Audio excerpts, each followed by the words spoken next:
तो ये पास पेपर का ही सवाल है ये भी, और आई कैप कोशिश करता है कि हमेशा ट्रेंड से हट के सवाल दे, और ये जिन बच्चों ने पेपर दिया था उनके लिए कोई मुश्किल नहीं था क्योंकि वो डिसीजन मेकिंग पढ़ के जा चुके थे। अभी हमने डिसीजन मेकिंग पढ़ना है, तो ये जो ट्रिक्स है ना ये सारे के सारे ये डिसीजन मेकिंग के अंदर मौजूद है। जब वो हम कर लेंगे तो ये वापस जब आएंगे तो ये डिसीजन मेकिंग आपको आसान लगेगी। अब सवाल के अंदर लिखा हुआ है जनाब प्रिपेयर बजटेड प्रॉफिट और लॉस स्टेटमेंट। ये भी ध्यान रखा करें कि वो पूछ कौन सी रहा है, एक्चुअल पूछ रहा है या बजटेड पूछ रहा है। प्रॉफिट और loss statement for the year ended December 2025 using marginal and absorption, और फिर रिकंसाइल भी करना है। वापस चलते हैं अपने क्वेश्चन पे, तो लिखा हुआ है Waheed industries limited produce a single product, it is process of preparing it's budget for the year 2025। वो 2025 के बारे में सोच रहा है, बजट करने का प्लान कर रहा है या कर रहा है budget. N analysis of WIL performance during the current year, वो किसके बारे में सोच रहा है 2025 के बारे में, तो फिर करंट ईयर कौन सा होगा 2024। And plan for the next year is provided below. Plan किसके बारे में कर रहा है 25 के बारे में, खड़ा कहां पर है 24 पे, और कुछ इंफॉर्मेशन दे रहा है। कहते हैं the sale volume is expected to increase from 90,000 to 100,000 units. कहता है मैंने इस साल 90,000 यूनिट बेचे हैं, बट मेरा अगले साल का प्लान है मैं 1 लाख यूनिट बेचूंगा। मेरे पास कोई स्टूडेंट है कि सर ये बताएं कि 90,000 लेने हैं यूनिट या 1 लाख लेने। मैंने उन्हें कैसे बताना है, सवाल पढ़ के, तो खुद ही पढ़ लो। इमेजिन करो कि अगर कोई मुझसे सवाल पूछने आएगा तो मैं क्या बताऊं, सवाल पढ़ूंगा ना, तो क्या लिखा हुआ है, आप कर क्या रहे हो, आप 2025 का प्लान बना रहे हो। 90,000 यूनिट तो इस साल बेचे हैं आपने, तो क्या प्लान है 2025 में कि 1 लाख यूनिट तक बिक जाए, तो आपकी सेल अगली 1 लाख यूनिट है। नीचे the sale price will be increased to 1200 per unit, increase to मतलब 1200 है।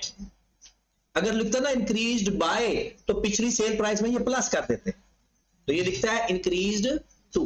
लॉज पहला एलिमेंट हमारे पास आ गया जो हमें सेल चाहिए होती है।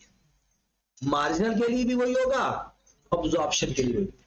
19 में से कुछ ना कुछ नंबर, तो चाहे एक ही क्यों ना, एक नंबर भी मिल जाए। हमने कोई एक स्टेटमेंट बनाना शुरू कर देते हैं, साथ साथ अब्जॉर्प्शन वाली बनाते हैं ताकि फिर मार्जिनल वाली आसान हो जाएगी, या मार्जिनल वाली बना के उसमें फिक्स ऐड करके बना देंगे। तो यहां पर मार्जिनल लिख लेते हैं जी।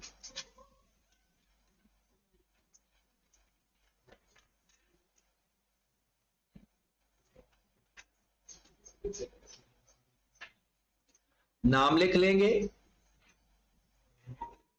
प्रॉफिट स्टेटमेंट लिख लेंगे, डेट लिख देंगे, ये बात सारी वही बातें हो जाएंगी। और फिर यहां पर लिख लेते हैं रुपीस, 2 कॉलम बना लेते हैं, और सबसे पहले लिख लेते हैं सेल्स। 1 लाख यूनिट अगर आपने 1000 में करना है तो 1000 में कर लें, अगर पूरी अमाउंट में करना है तो पूरी अमाउंट में कर लें। 1 लाख यूनिट आपने सेल किए किस रेट के ऊपर, 1200 के। 1 लाख 20,000, 1 लाख 20,000 या 12 लाख, 12 लाख है,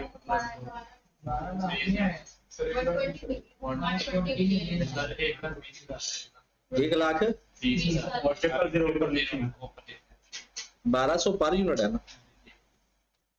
1 देखिए ना 1200 को अगर मैं मल्टीप्लाई, अच्छा 1,20,000, ठीक हो गया। उसके बाद लेस करेंगे वेरिएबल कॉस्ट ऑफ सेल।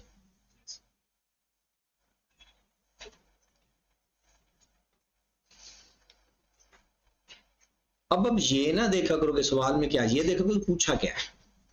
उसने पूछा तो हमें इसका फॉर्मेट तो आता ही है ऑलमोस्ट। हम यहां पर लिख लेंगे ओपनिंग स्टॉक, प्लस कर लेंगे जी प्रोडक्शन कॉस्ट, और लेस कर देंगे, या इन चीजों को ढूंढते हैं। सवाल हमने पढ़ा to achieve the increase in sale advertising expenses will be increased by 2 million. कहते हैं जो एडवर्टाइजमेंट के एक्सपेंसेस है ना वो 2 मिलियन हमारे बढ़ जाएंगे। तो ये कौन से एक्सपेंसेस है भला? Fixed selling and admin expense, fixed selling and admin. आगे बढ़ते हैं, variable selling and admin expense will increase from 100 to 110 per unit। Variable selling and admin पिछले साल हमें एक यूनिट 100 रुपए में पड़ रहा था, अब 110 रुपए का।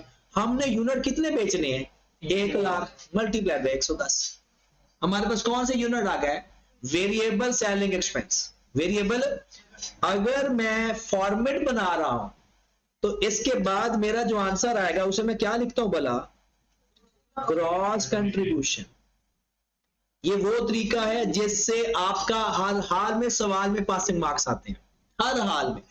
एक होता है सवाल ही समझते रहो फिर बैठे रहो फिर नहीं पास हो गया। एक होता है जो समझ आ रही है और लग रहा है उसको लिखते जाओ, ताकि आपका कम से कम इतना सवाल हो जाए कि कुछ ना कुछ। देखिए 12 लाख 1 लाख 20 हजार लिख चुके हैं, आधा नंबर आ जाएगा, पौना नंबर आ जाएगा, जितना मर्जी आ जाए, आ तो जाएगा।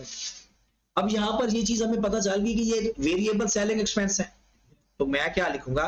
ग्रॉस कंट्रीब्यूशन के बाद माइनस क्या होता है भला? Variable selling expense. मेरे पास आ गए हैं 1 लाख मल्टीप्लाइड बाय 1, क्योंकि मैं 2025 का कर रहा हूं। कितना आ जाएगा? 11,000। बल्कि ये डायरेक्ट इधर ही लिखा जाएगा 11,000, क्योंकि अब हमने सवाल पेपर के पॉइंट ऑफ व्यू से हल करना। और इसको मैं टिक भी कर देता हूं कि इसमें काफी चीजें मुझे पता चल गई। आगे लिखते हैं, as a result total selling and admin expense total will increase from 15 million to 19 million। Total selling and admin variable find कर चुके हो, टोटल 19 मिलियन बता रहा है, तो बाकी क्या है? 8 मिलियन फिक्स्ड है, उसमें 2 मिलियन भी शामिल, क्योंकि उसने टोटल सेलिंग एंड एडमिन कह दिए हैं, तो 2 मिलियन को दोबारा अब ट्रीट करने की जरूरत नहीं है। तो fix selling and admin expense का भी पता चल गया, और ये भी पता है इसे कहां लिखते हैं, तो जाकर लिख दो। नहीं समझ लगी? देखिए, तो मैंने जाकर, मेरा फॉर्मेट चलता जा रहा है, यहां पर मेरा क्या फाइंड हो जाएगा? Net contribution. जो जो फॉर्मेट भी पूरा करते जाओ, जो जो मिलता है वो भी लिखते जाओ। उसके बाद मैं लिखूंगा लेस फिक्स्ड। फिक्स्ड ओवरहेड में सबसे पहले मेरे पास आ गया fixed selling and admin. 19 million वो टोटल कह रहा है, जिसमें से 11 मिलियन तो वेरिएबल हम लिख चुके हैं, तो बाकी कितना बच गया? 8 मिलियन। अब ये एक पॉइंट तो मुझे लगता है 100% ओके हो गया मार्जिनल के पॉइंट ऑफ व्यू से। आगे चलते हैं, बेटर क्वालिटी। ये एक ऐसी चीज है जो शायद इस टाइम आपको इसने परेशान किया हो, बट बाद में कभी नहीं करेगी। उसकी वजह यह है क्योंकि बाद में हमारा ये डिसीजन मेकिंग के अंदर ये बार बार पॉइंट आता है। तो ये मैं वह तरीका तो अभी बता देता हूं, ट्रिक अभी सिर्फ ट्रिक बताऊंगा, डिटेल में उधर ही जाकर बताऊंगा जब हमने करना है। Better quality, raw material will purchase at 315 रुपए पर केजी। ध्यान रखा करो, पर आवर, पर KG, per unit. Per unit कुछ और होता है, पर केजी कुछ और होता है। आगे देखते हैं, which is increased of 5% over the previous year. तो ये 105 है या 100% है? हाँ, वो कहता है पिछले साल से इस साल 5% बढ़ गया। इसका मतलब है पिछले साल मटेरियल की कीमत कोई और थी, इस साल कोई और है।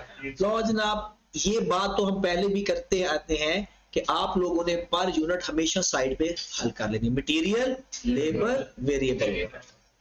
उसके लिए हम यहां पर 2024 भी लिख देते हैं, 2025 भी लिख देते हैं, ताकि ओपनिंग के लिए हमें 2024 का डाटा चाहिए और क्लोजिंग और फॉर द ईयर के लिए हमें 2025 का डाटा चाहिए। मटेरियल की बात हो रही है जी, 1 केजी का रेट आजकल चल रहा है 315। 1 केजी का। पिछले साल क्या रेट चल रहा था? 315 डिवाइडेड बाय 105 मल्टीप्लाइड बाय 100। एक बात याद रखे, कोई चीज बड़ी हो तो 1 प्लस 100 प्लस या 1 प्लस होता है, और कम हुई हो तो माइनस होता है। तो मैंने क्या किया, 315 को 105 पे डिवाइड करके 100 से मल्टीप्लाई कर दिया। कितना आ गया? ये पर यूनिट है, पर केजी है? पर केजी है। अब मैंने ये भी तो देखना है कि कितने केजी लगा। आगे देखते हैं। वो कहता है कि कीमत का तो पता चल गया, this will reduce consumption by 8% to 1.38 kg per unit. कहता है इस पहले हमारी कंजम्पशन जितनी भी होती थी, पहले हमारी 8% कम हो गई, और कम हो के कितनी रह गई? 1.38। ये 2025 की कंजम्पशन है या 2024 की है? 25 की है, तो 24 में ज्यादा होगी क्योंकि 8% कम हो के आई है। तो ये कितने परसेंट है? 92। ये कितने परसेंट है? और पिछले साल तो पूरी 100% होगी। फिर कम हो के आई होगी तो 100 माइनस, ज्यादा हो के आई होगी तो 100। तो अब इस साल मेरा कितना 1.38 केजी लगा, और 1 केजी की कीमत कितनी है? 315। और अगर मैं इसको मल्टीप्लाई करूंगा तो पर यूनिट आ जाएगा। करो जरा पर कितना? 434.7। और पिछले साल पहले केजी फाइंड करो। ये तो 1.38 केजी तो इस साल के हैं। अब पिछले साल ये जो 1.38 है, ये 8% कम होके आए हुए हैं। ये 8% कम होके आए हुए हैं, तो मल्टीप्लाइड बाय 100। पिछले साल 1.5 केजी लगता था 1 यूनिट बनाने के लिए, और रेट कितना होता था? 300 रुपए। तो पर यूनिट पर कितना खर्चा मटेरियल का लग रहा था? 4 मटेरियल पर यूनिट आ गया। मटेरियल पर यूनिट आ गया। अब पूछे, अगर कोई बात पूछनी है तो देखिए, इस साल उसने ये तो कहा ना कि 1 यूनिट के ऊपर 1.38 केजी लग रहा है। देखिए यहां पर देखिए सवाल पढ़े, दिस विल रिड्यूस कंजम्पशन, मतलब जो इस्तेमाल हो रहा है, बाय 8%। कहता है नया महंगा मटेरियल खरीद रहे हैं, 315 रुपए पे खरीद रहे हैं ना, पिछले साल तो रेट 300 था। अब महंगा मटेरियल खरीद रहे हैं जिसकी वजह से मटेरियल हमारा कम इस्तेमाल हो रहा है। वो कहता है इस साल टू 1.38 केजी, टू का मतलब है तो यहां तक। पिछले साल पता नहीं कितना इस्तेमाल होता था, लेकिन इस साल कितना इस्तेमाल हो रहा है? और 1 यूनिट किधर खोए हुए, फिर बाद में आपने कहना आपको समझ नहीं लगी।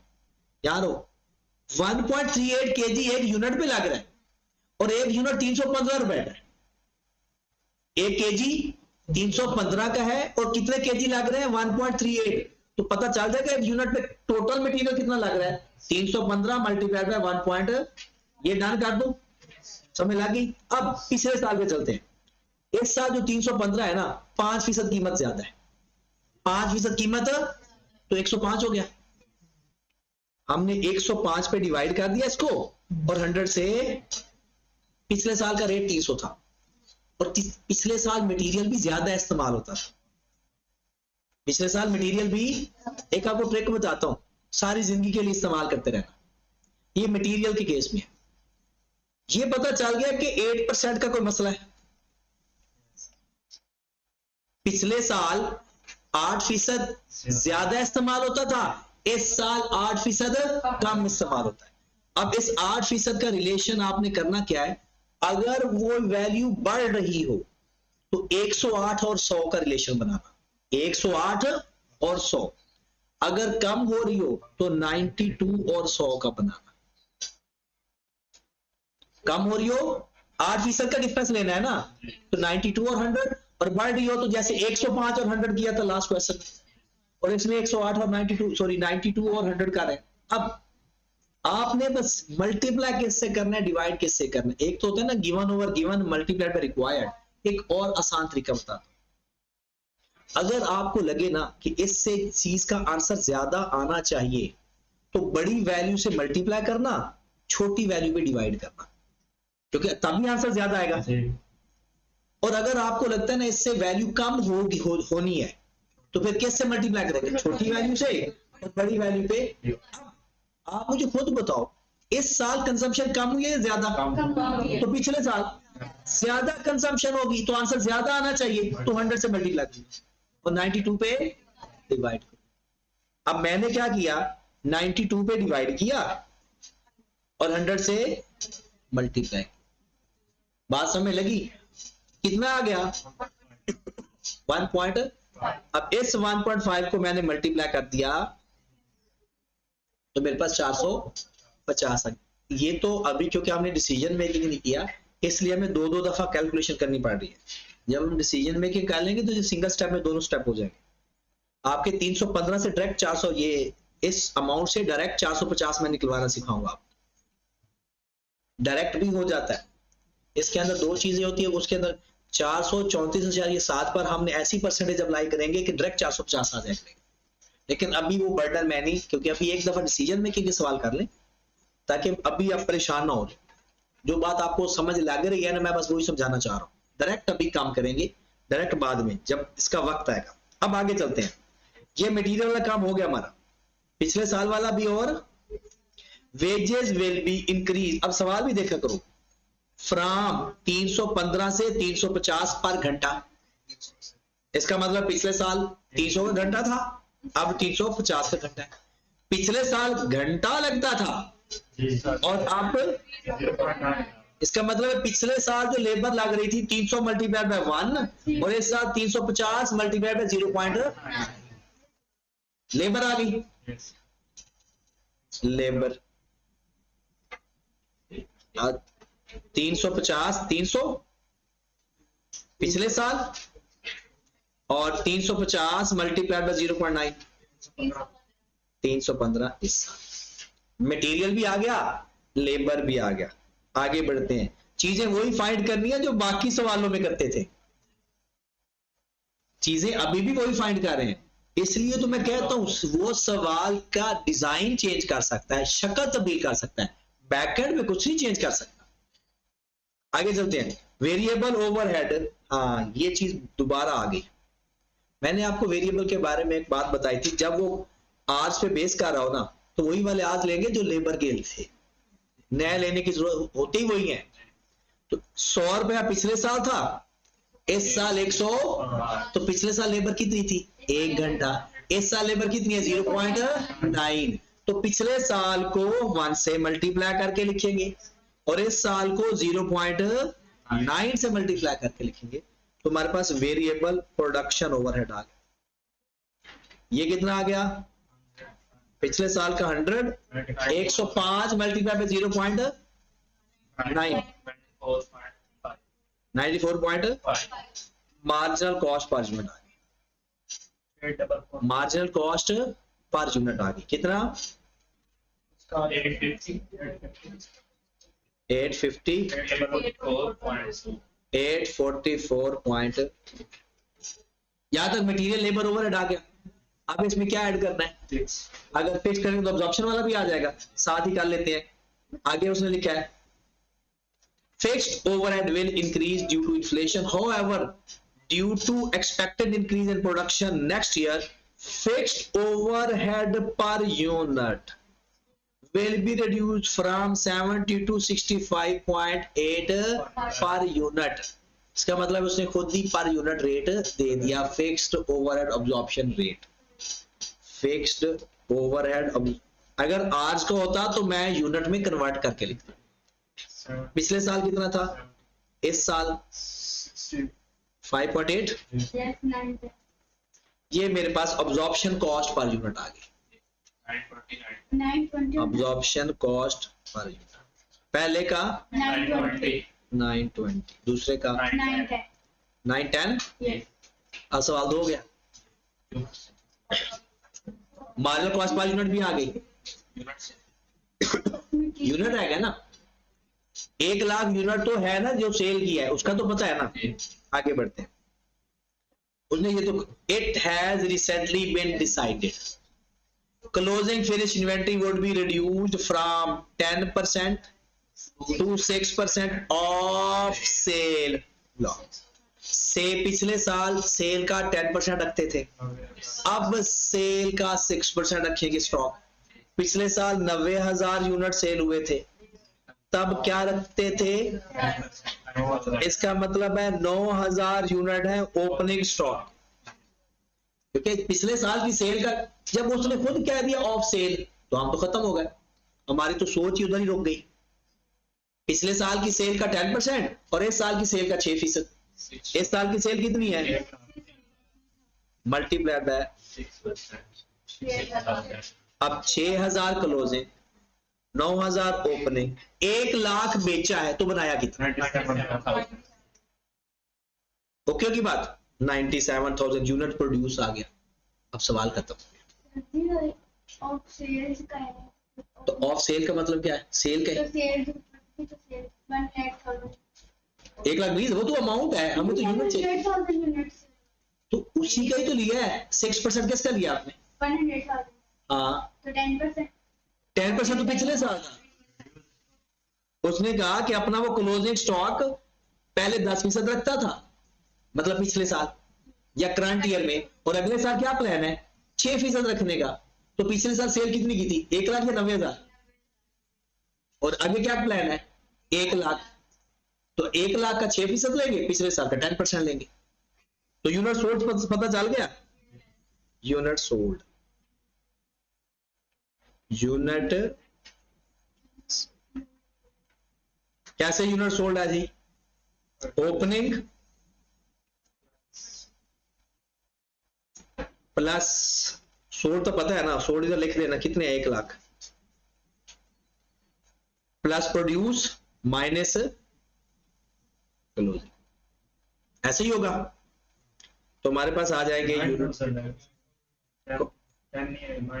अच्छा, पिछले साल का, पिछले साल का 10% लेना 9,000, तो हमारे पास एक्स या यूनिट प्रोड्यूस कितने आ गए? 97। अब सिर्फ सवाल की एक फॉर्मेलिटी रहेगी, हमें जितना भी टाइम लगा है, जितना भी अगर आप टाइम लगा लोगे, मैक्सिमम फिर भी 15 मिनट से ज्यादा नहीं लगेगा। अब सिंपल फॉर्मेलिटी है कि हम उस सवाल को पुट करें, और इस सवाल के आई के अपना टाइम कितना लिखा था? Minimum 35 minute. ठीक है, अब सवाल अगर आपने करना है तो, बल्कि हमने तो ऊपर इसको शुरू किया हुआ है, यहां पर आ जाए, ये सवाल का आपका फॉर्म में लिखा हुआ था, ओपनिंग स्टॉक के यूनिट कितने हैं? अब देखना सवाल भागता कैसे है। पिछले साल का रेट इस्तेमाल होगा या इस साल वाला? मार्जिन वाला या ऑब्जॉर्प्शन वाला? कितना था? 8 7650। प्रोडक्शन कितने यूनिट हुए? रेट इस साल वाला या पिछले साल वाला? कितना है? 844.2 8188 7.4। क्लोजिंग स्टॉक कितना था? 6,000 मल्टीप्लाई 844.2 कितना? 506 5. कितना आ गया? 84472.2 ग्रॉस कंट्रीब्यूशन। आधा सवाल तुम्हारा पहले ही प्लांटेड है, सिर्फ वैल्यू पुट करनी है। क्या? 35527.8। 11,000 माइनस करेंगे तो नेट कंट्रीब्यूशन आ जाएगा 24527.8। यहां पर फिक्स्ड ओवरहेड के अंदर एक्चुअल आने हैं या अप्लाइड आने हैं? एक्चुअल या बजटेड? एक्चुअल या, और वो कैसे फाइंड होते हैं? वो कैसे फाइंड होते हैं? आप मुझे ये बताएं, यहां पर कोई बजटेड डाटा गिवन है, बजटेड तो बना रहे हैं, तो कुछ भी अवेलेबल नहीं है, तो ना यहाँ पर अंडर ओवर का कोई चक्कर है। मैंने आपको बताया था, अगर आपको कोई ओवरहेड, फिर जिस तरह की ओवरहेड आपको अवेलेबल हो ना, वो ही लिख देते हैं। अब हमारे पास एक्चुअल एक्टिविटी लेवल कितनी है? 97। तो एक्चुअल एक्टिविटी लेवल कितनी है? ना नॉर्मल का बारे में बताया हुआ है, ना अप्लाइड के बारे में बताया हुआ है। तो एक्चुअल एक्टिविटी लेवल तो है ना, और रेट कितना है इस साल 65.8, तो मल्टीप्लाई करते 65.8 मल्टीप्लाई बाय 97 कर देना सीधा, बल्कि इसको इस तरह से मल्टीप्लाई करना, बाद में 3 0 उड़ा देंगे, कितना 6382, तो इसमें पॉइंट कहां लगाना, 0.6 है, तो फिक्स्ड ओवरहेड क्या हमारे पास आ गया 6382, 6382.6। अच्छा, इस सवाल में ये परेशानी भी स्टूडेंट्स को थी कि बजटेड और अप्लाइड का चक्कर क्या है, बजटेड, एक्चुअल और अप्लाइड। एक बात याद रखें, ये आई कैप अक्सर कर देता है ये काम, जब आपको लैक ऑफ इंफॉर्मेशन हो, इंफॉर्मेशन पूरी ना गिवन हो, तो फिर जो चीज अवेलेबल है ना वही इस्तेमाल कर। अब हमारे पास ना बजटेड एक्टिविटी लेवल था, ना नॉर्मल एक्टिविटी लेवल था, एक्चुअल एक्टिविटी लेवल था, बस उसी को हमने एज इट इज लिख दिया। अब बजटेड भी यही है, अप्लाइड भी यही है, एक्चुअल भी यही है, इसका मतलब फिर अंडर ओवर अब्जॉर्प्शन होगा ही नहीं। तो बताया जी इसका नेट प्रॉफिट कितना, 1014.2, ये हमारे पास आंसर आ गया। ओके की बात समय लगी। अब सारा सवाल अब्जॉर्प्शन के साथ जब करेंगे, थोड़ी सी फॉर्मेलिटी चेंज है, बाकी सारा ये। तो जल्दी से मुझे 5 मिनट के अंदर ये करके दे। फिक्स्ड ओवरहेड कैसे आए, फिक्स्ड ओवरहेड का 5 unit rate multiply by number of unit. अगर ना लिखते हैं, आपको कैसे पता कि फिक्स कैसे है, फिक्स है तो सही बताया तो हुए, 1 यूनिट के बताए हुए, तो सारे लिख दे मल्टीप्लाई करते। जल्दी से ये आपने करना है, अभी दोबारा करना है, जल्दी करें यार, 2 मिनट लगाएं, ताकि मैं फिर अगला सवाल भी आपको करवाना है। अभी टाइम है हमारे पास, नहीं टाइम नहीं हुआ, अभी अगले सवाल का टाइम है थोड़ा सा। पहले ये आपने 5 मिनट के अंदर करना है ये सवाल। सारे रेट्स आपके पास है ना, या नोट नहीं किया था साथ? चलो ये देखिए, ये रेट मैं सामने रख देता हूँ। अच्छा, होमवर्क भी किया था, गुड, घर जाकर ठीक हो गया था। अच्छा, फिक्स उसकी करवाने की जरूरत नहीं है, कर लोगे ना। अच्छा, उसमें एक चीज मिस हो जाएगी, अंडर या ओवर अब्जॉर्प्शन नहीं आएंगे, क्योंकि अंडर या ओवर अब्जॉर्प्शन तब होते अगर कोई बजटेड एक्टिविटी लेवल गिवन होता, कोई नॉर्मल एक्टिविटी लेवल गिवन होता तब। ठीक होगी बात? चलिए अब आ जाए पिछले सवाल के।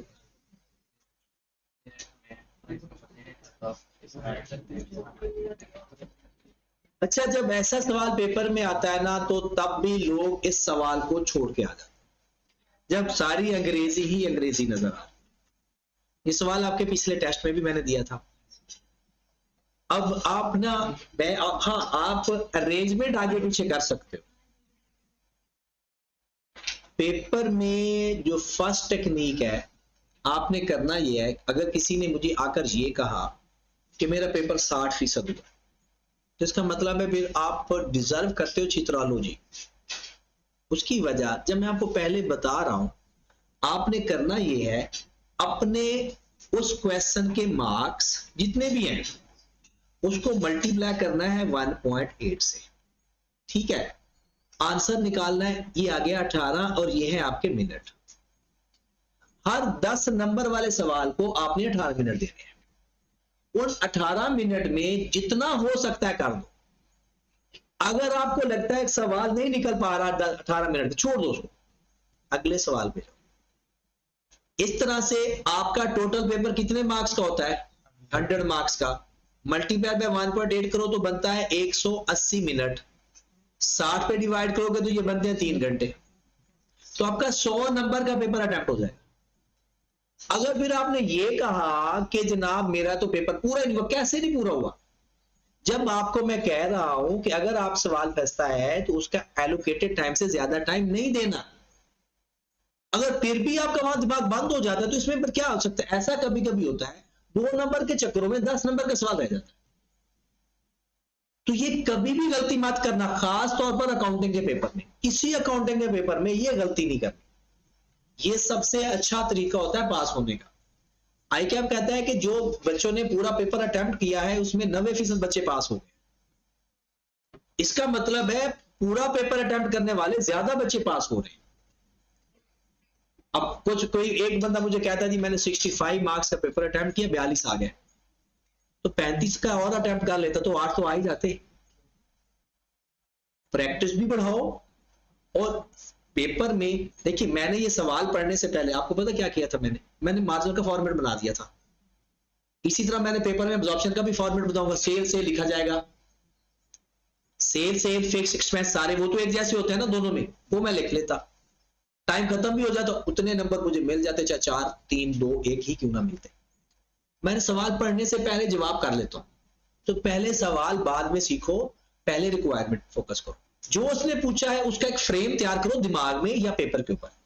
फिर जो जो इंफॉर्मेशन वहां से आपको रेलिवेंट लगती है उठाते जाओ, जो जो डायरेक्ट मिलती है डायरेक्ट लेते जाओ, जो वर्के करके आती है वर्के करके लिखते जाओ, आधी पौनी ठीक हो जाएंगी। अब इस सवाल में देखें, ये सवाल रूटीन से थोड़ा हटके था।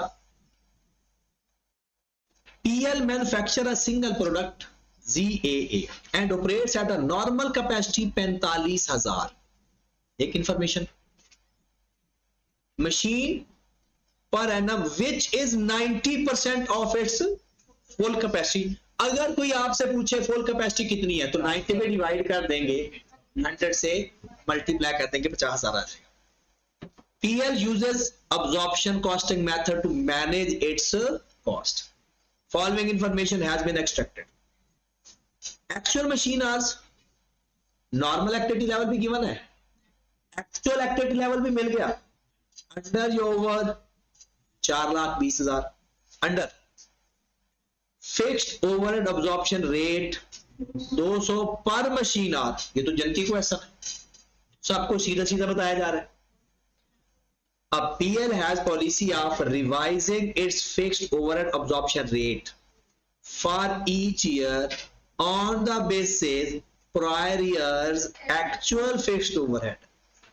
ये एक सवाल पहले भी किया है, कहता अगले साल वो कौन से ओवरहेड लेगा जो पिछले साल के। इसका मतलब है हमारे सवाल के लिए पिछले साल के एक्चुअल होना जरूरी। आगे चलते हैं। There was an unexpected increase in demand. याद रखें, जब कोई चीज अनएक्सपेक्टेड होती है ना, वो एक्चुअल को चेंज कर देती है, क्योंकि पहले हमने सोचा ही नहीं था, पहले बजट के अंदर था ही नहीं। जब कोई चीज आपके बजट के अंदर ना हो, उससे आपके एक्चुअल ओवरहेड चेंज हो जाते हैं। अब वो क्या कह रहा है, there was an unexpected increase in demand due to which PL utilise its excess production capacity to manufacture maximum unit. मतलब 5,000, पहले 45,000 कर रहे थे। वो कहता है अन नॉर्मल तो 45,000 थे, अब एक्चुअल क्या हो जाएंगे 50,000। एक्चुअल क्या हो जाएंगे? अच्छा, अगर एक्चुअल 50,000 हो जाएंगे यूनिट, तो हमारे अप्लाइड ज्यादा हो जाएंगे या कम हो जाएंगे अप्लाइड ओवरहेड? क्योंकि हमारे फार्मूला क्या होता है, rate multiplied actual activity level. और जब आपका एक्चुअल एक्टिविटी लेवल बढ़ जाएगा, इसका मतलब है बजटेड से आपके एक्चुअल एक्टिव जो अप्लाइड ओवरहेड है वो ज्यादा हो जाएगा। फार्मूला दिमाग में रखना है। आगे चलो, अभी थोड़ा और पढ़ते हैं। Further, factory workers were paid over time 1.2 million for additional hours work during the year. कहते हैं हम अपने फैक्ट्री वर्कर को एक 1.2 मिलियन ज्यादा पे करेंगे, एडिशनल ओवरहेड देंगे। यहां पर कुछ लोग फंस जाते हैं। ये जो लेबर होती है ना, ये हमारी नॉर्मल डायरेक्ट लेबर होती है। उनको अगर हम ओवर टाइम पे करेंगे तो वो भी लेबर होती है, बट अगर ओवर टाइम का ओवर प्रीमियम हो तो ओवरहेड में आता है। ओवर टाइम का ओवर प्रीमियम मतलब नॉर्मल वो 100 रुपया पे करता है, तो अगर वो 100 रुपया पे करेगा ओवर टाइम वालों को, वो भी लेबर में जाएगा और नॉर्मल टाइम का भी लेबर में जाएगा। अगर वो कहता है ओवर टाइम लगा दो, मैं आपको 150 रुपया दूंगा, 50 रुपया ओवर टाइम का 50 रुपया ओवरहेड होता है। और ये बात आज तक आईकैप ने यहां पर कभी नहीं पूछी। तो ये जो अमाउंट है ये हमारी लेबर है, ओवरहेड इससे हमारे ओवरहेड पे कोई फर्क नहीं पड़ेगा। आगे बढ़ते हैं, दूसरा point, government announce increase in tax and electricity, जिससे कॉस्ट 3 लाख बढ़ गई, एक्चुअल ओवरहेड बढ़े या बजट बढ़े? एक्चुअल बढ़ गया है, क्योंकि ये प्लानिंग तो पहले हो चुकी है, बजट तो पहले हो चुका है, बाद में गवर्नमेंट को ख्याल आया, तो हमारे एक्चुअल ओवरहेड बढ़ेंगे या, अच्छा एक्चुअल बढ़ेंगे तो अंडर अब्जॉर्प्शन हो जाएगी या ओवर अब्जॉर्प्शन हो जाएगी? एक्चुअल अगर बढ़ेंगे अंडर अब्जॉर्प्शन, अप्लाइड काम हो गए तो अंडर अब्जॉर्प्शन। यहां पर देखें, यूनिट बढ़े थे, कैपेसिटी बढ़ी थी, यूनिट बढ़े थे तो एक्चुअल एक्टिविटी लेवल से रेट मल्टीप्लाई होता है, यूनिट ज्यादा तो अप्लाइड ज्यादा, ओवर अप्लाइड। अगला point, due to mechanical fault there was a machine breakdown.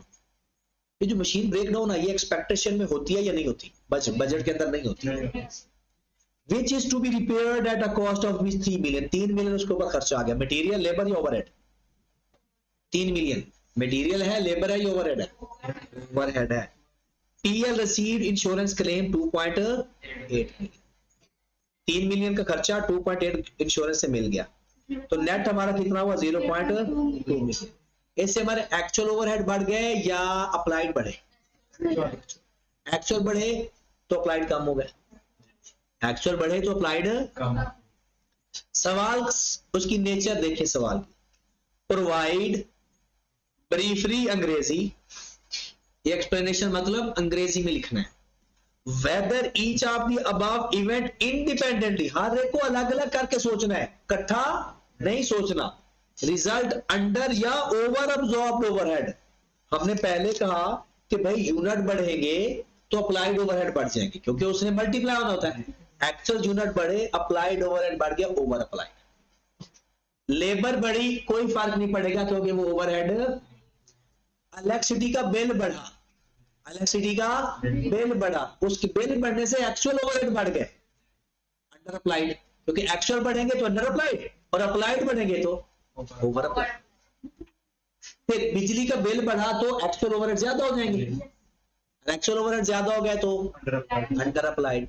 फिर आगे उसने कहा जी 3 मिलियन का खर्चा हो गया रिपेयर के ऊपर, एक्चुअल ओवरहेड बढ़ गए, अंडर अप्लाइड। फिर 2 मिलियन हमें वापस मिल गए, 2.8 मिलियन हमें वापस मिल गया, तो एक्चुअल ओवरहेड कम हो गया ज्यादा, क्योंकि उसने खुद इंडिपेंडेंट सबको अलग अलग करके सबको को। तो 2.8 मिलियन से हमारे एक्चुअल ओवरहेड कम हो गए, एक्चुअल कम हुए तो ओवर अप्लाइड। अब इस चीज को आप थोड़ी सी 1 लाइन अंग्रेजी में लिखेंगे तो हमारा जवाब बन जाए। ये हमारा पहला पार्ट था। अब इसको एक दफा पढ़ के फिर आगे चलते हैं। Utilization of excess capacity, capacity important है। Increase number of machine hours, since overheads are applied on the basis of machine hours, this lead over absorption, क्योंकि जब एक्टिविटी लेवल बढ़ गया तो वो एक्चुअल एक्टिविटी लेवल में मल्टीप्लाई होना होता है ओवरहेड रेट से, तो वो आपके अप्लाइड ओवरहेड। पहले सवाल का जवाब, overtime paid to factory overhead no effect. क्यों नो इफेक्ट? क्योंकि ओवरहेड है ही नहीं, वो ओवरहेड ही नहीं है। हाँ, अगर ओवर टाइम का प्रीमियम कहता तो एक्चुअल ओवरहेड ज्यादा।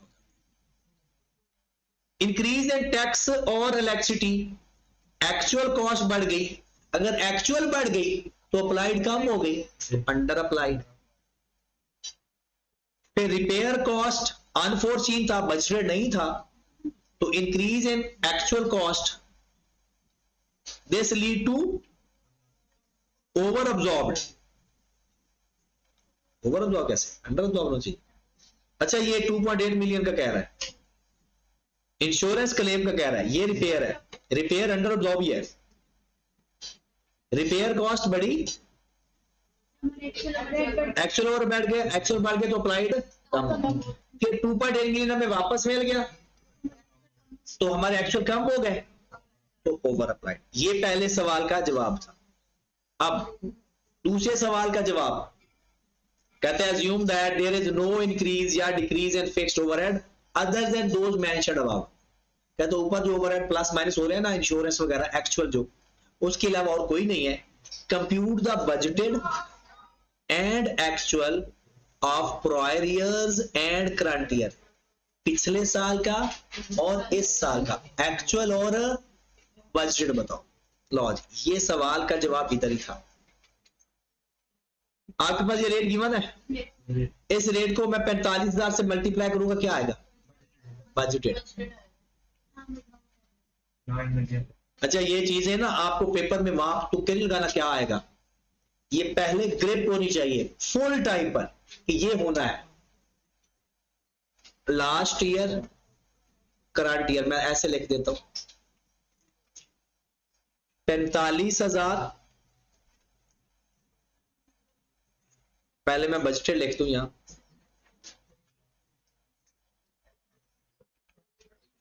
45,000 मल्टीप्लाई 200 या 220, 200 कितना? अच्छा एक सवाल का जवाब आ गया, एक सवाल का जवाब हो गया। अब उसने एक्चुअल भी पूछे हैं पिछले और अगले, जो जो उसने पूछा है वो बताते जाओ। अब एक्चुअल के लिए अप्लाइड का हिंट दिया हुआ है, पहले अप्लाइड फाइंड कर लो। ये उसने पूछे नहीं है, जरूरत है हमें। अप्लाइड कैसे आएंगे? Actual activity level